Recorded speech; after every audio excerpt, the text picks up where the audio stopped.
And this is Bruce and Winter sharing with you a little bit about what we call monadic relating.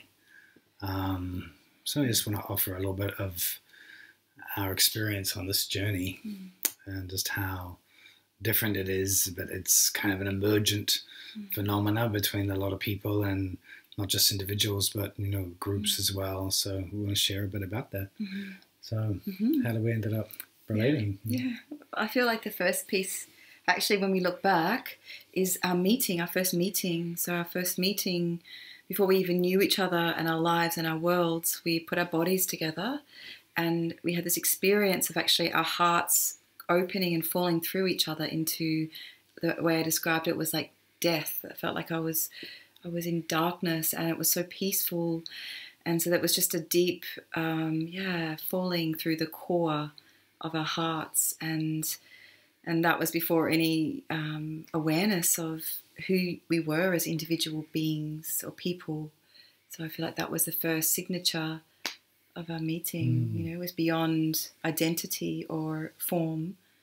We fell into the formlessness together initially.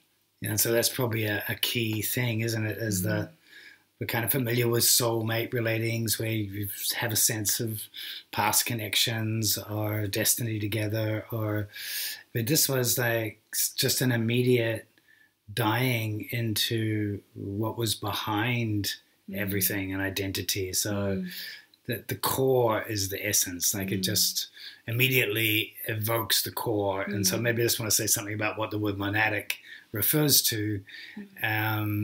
So personality has got to do with the body-mind, and the soul has to do with that deeper transpersonal self. But the spirit aspect is often called the monad. And so the analogy is the sun is like the soul and the planet's like the personality, but the core of a galaxy, the black hole at the core, is like the monad. And so, when we're working with monadic energy, it's kind of a deep, dark mystery that our souls circle together. And, the core of the heart was certainly a signature meeting between us. And I've also had that with other people, where there's just this instant recognition of not existing together.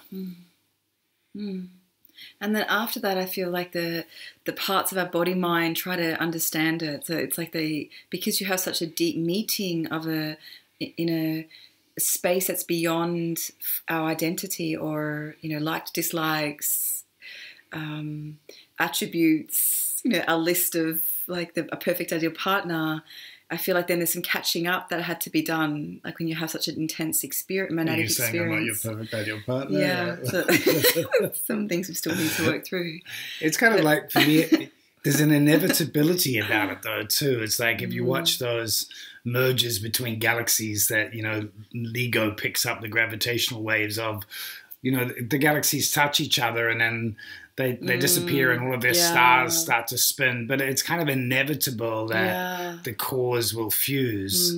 So there is that kind of sense of something beyond us, regardless of what we may be feeling, that is at play in the relating. And I feel like a galaxy, the way to navigate monadic relating is you have to stay focused on the core. Because I think if we say focus on the solar light or the stars or the planets, we wouldn't have fully come together.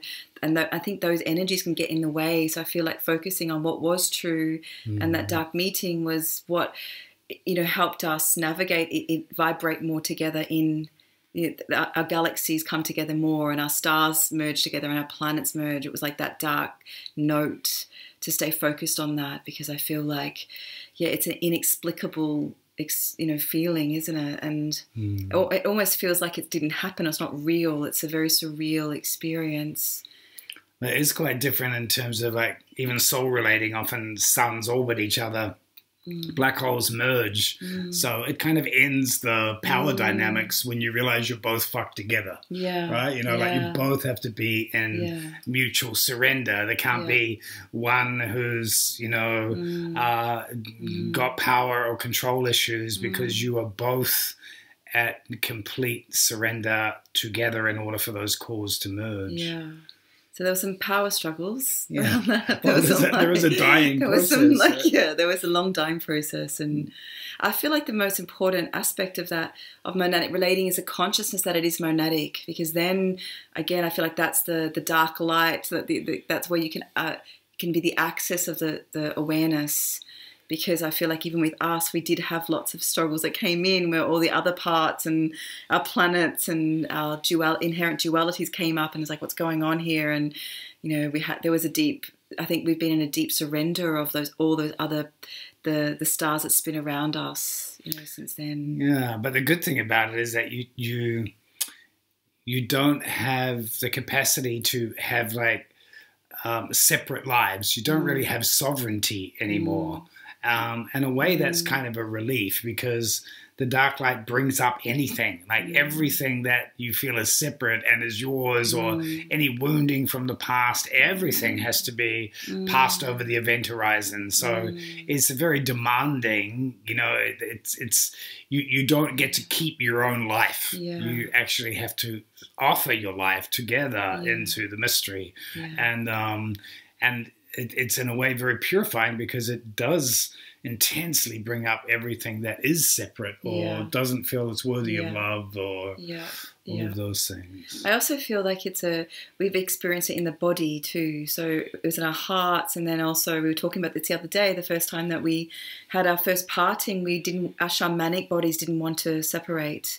So there was a fusing that happened in the physical level in our matter early on, where I feel, and we're still feeling that now, where our different centers are fusing and weaving together, and so that as another element, when the physical bodies also fall through and merge, and that plays out in a way where whatever's happening to you, on one side of the planet, I'm feeling in my body, and likewise, like the body becomes like a register. Yeah. I say that soul relating often uses like the ajna center, the heart, and the sacral center. Your light bodies come together, your chakras come together, your hearts do, and your visions do. But this uses base and crown and the core of the heart.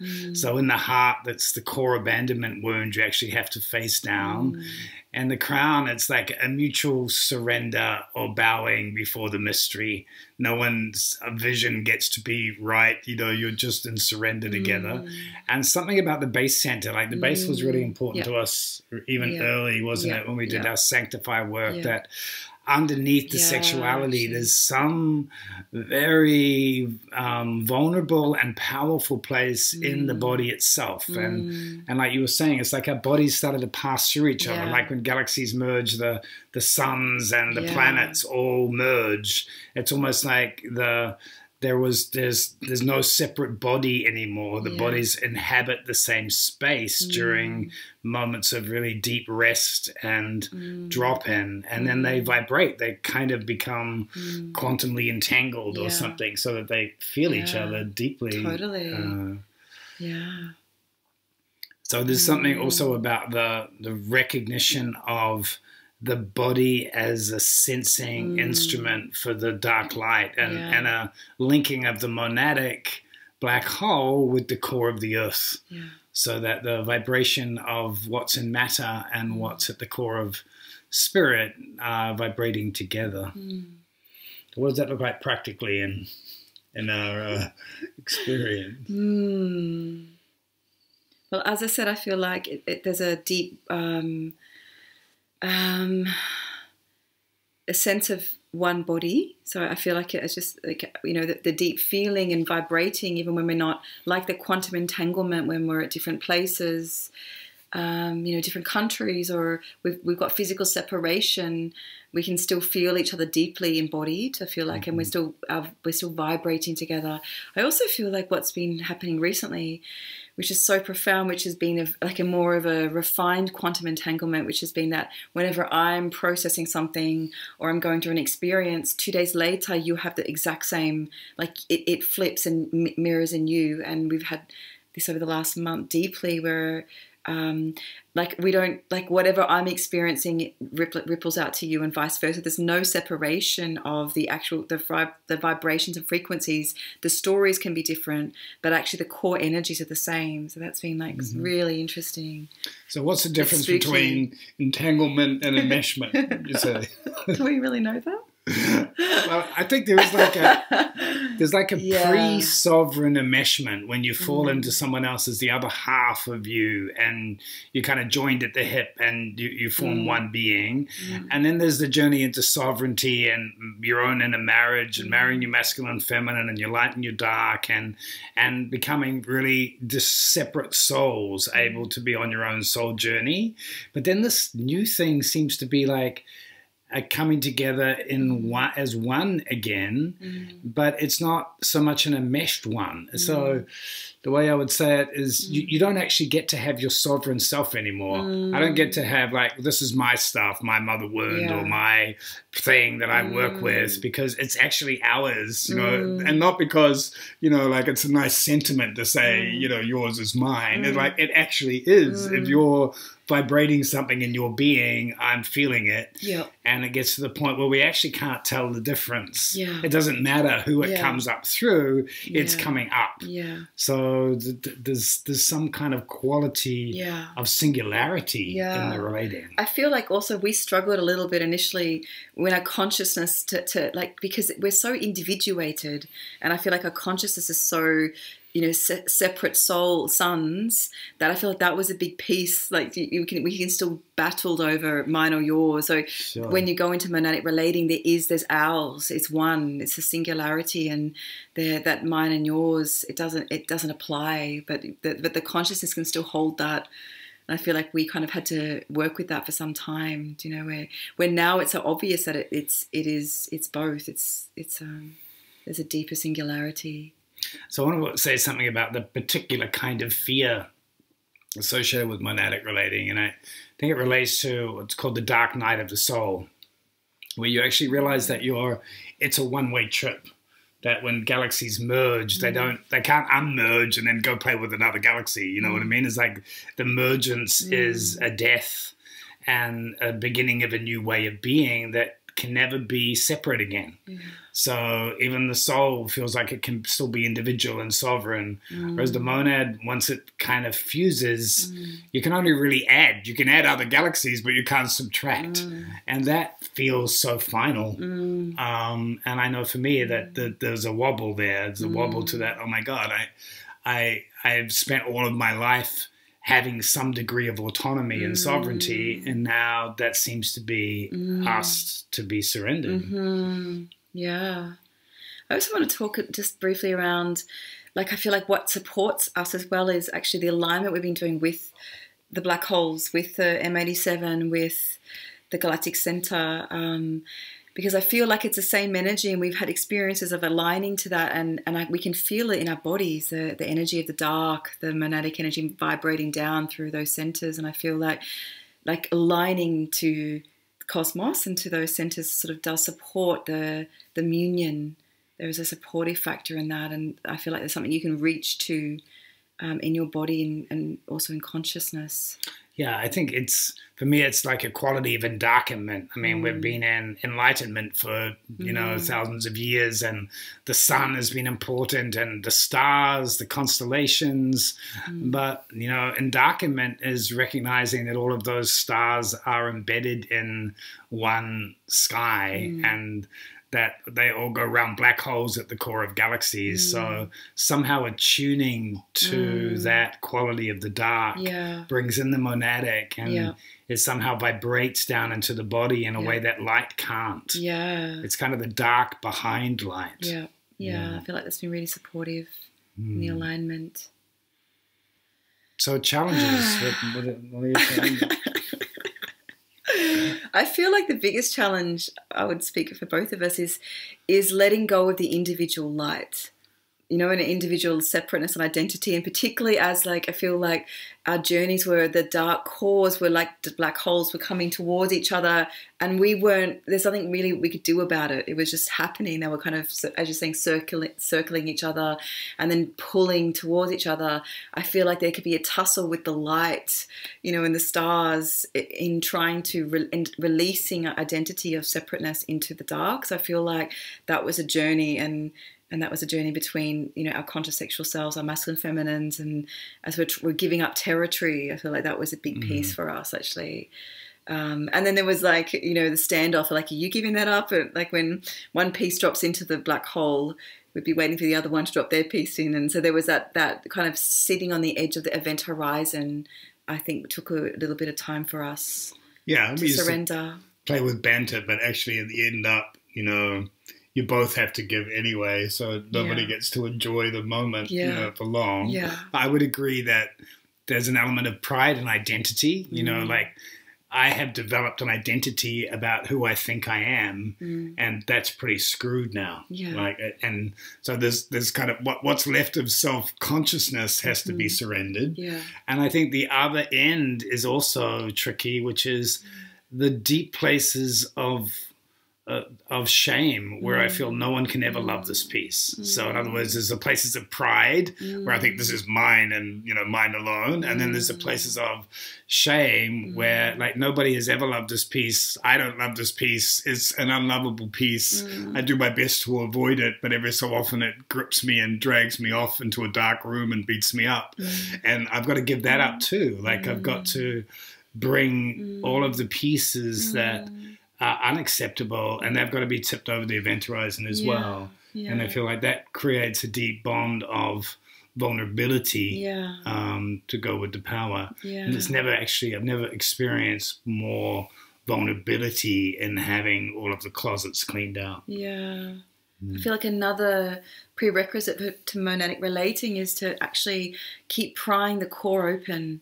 So I feel like, as you're saying, it's like it requires an emergence of every part of you, and we were just talking today around there's still layers that we both feel of parts of our being and core that we haven't even seen yet. So I feel like as everything has to go through the portal of dark, then all these places that I didn't even know that live inside my core, and particularly ones around the most vulnerable and tender places, start to come into the light of our love. And so it's a beautiful and often terrifying process where you feel powerlessness. I felt a lot of powerlessness, but also relief that there's places in me that I can now shine light on, the light of love on, but also I'm learning about my core more. Like I feel like more parts of me are coming out and emerging. So I think that's, you don't hold anything anymore. You can't hold anything, any form around your core anymore. Yeah. It has to emerge. And another thing I want to name, I think, is that it's like the core of our temples open to each other, and it's got to do with that very core of the heart. I've always felt that there is a place deep inside that is just between me and God, or just between me and the goddess, that can't be shared, that actually is part of the essential divinity of my being, that it's part of each of us to carry. And that surrendered, you know, that met that part in yours, in your temple, and they let themselves be met in a way that I never believed that it was possible to meet, actually, which makes it interesting to me now to realize, oh my God, we all carry this piece, and maybe this piece can actually fuse together. That maybe if we don't have to go through all of the layers and layers and layers, what happened for us, it was almost like, instead of relating, going through the dating and blah, blah, blah, blah, blah, until you finally trust somebody with your core, it's like the core surrendered at the beginning. Yeah, it was the core first. just It was said, already in. You know? And then all the other parts to catch up. Yeah, and the other parts had to like come along after. So I also want to speak to when we first met, and then I was in Australia, you were in New Zealand. That first year, really, a lot of our meetings were in between worlds. So it was our cores fused, our cores found each other, and our body, minds, and our lives hadn't caught up to that fact. But I felt like our monadic selves would meet in between worlds, and it would, like, you'd come into my dreams, and I'd come and see you, and so I felt like we were having this relationship, this dark relationship, in these inner realms, long before our consciousness and our physical bodies came together more deeply. So I feel like there was a subtle realm connection. And just speaking also to what you shared around our temples coming together, it was because, I think, and we shared this before, which is that because we both held something sacred at our core that was just ours and God's, like, and we just took it to God, and we held this deep inner temple space, there was a place to open there together, and it was that sense when we first met of being alone together. So we were allowed, we could be alone with God, the God that lived inside of us, but together in that. So in the same way, it was like whole beings coming, meeting, because we both held that as a sacred place in our beings. That was just, our spirit, or it's like a piece of our spirit. Yeah, I get that thing of, like, it's like a part of us went ahead to prepare the way until the rest of us could catch up. Yeah, and it took some time. And the other thing I want to say is just how much grace there was in the process once we met, that, like, we had other connections with other people and family life, and we're in different countries, and so much grace came in that opened the doors and made it possible. It's almost like, in spite of the fears and the tendencies and so on, the obviousness of it revealed itself. It opened by itself. We didn't have to orchestrate it. No. It became, and as I said, it was so graceful. It was. Yeah, in a way, it's kind of, I would say monadic relating is the revelation of what already is, rather than the creating of something new. Like, in other words, the core recognition was a monadic recognition. It was a recognition that there is some part of our, spirits that already is deeply part of the same thing. And I think those three energies of the crown and the heart and the base, they integrate. So the purpose and the love and the earth and the bodies all seem to say yes together. Yeah, it's true. So a revelation of pre-existing relating, not like, a past life, preordained thing, more like we've always had our cores somehow vibrating, and not just our cores, like all of our cores.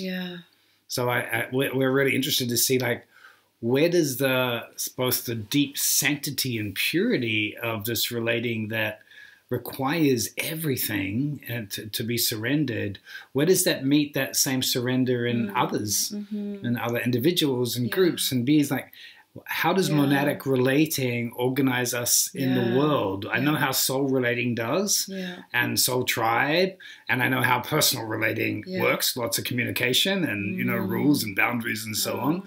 Where does monadic relating find its way into the world? And so I find that that's an interesting expression for us. And one reason for sharing this is to just sound that particular note of what we're experiencing and seeing how it resonates with others. Okay, so that's our little monadic relating thing. Okay.